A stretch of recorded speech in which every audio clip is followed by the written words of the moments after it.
The Ministry of National Security and Peace is this evening refuting claims that Portfolio Minister Dr. Horace Chang is hospitalized. It comes following a social media post claiming that Deputy Prime Minister was back in hospital.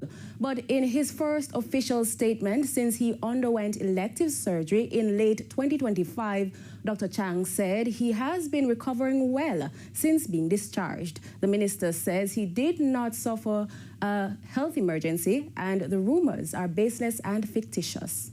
And to all Jamaicans who have called, both my family and colleagues and friends and the wider public, after the mischievous report this morning and social media. I'm fine, recovering well, and in fact, on a very good schedule from my doctor at the university.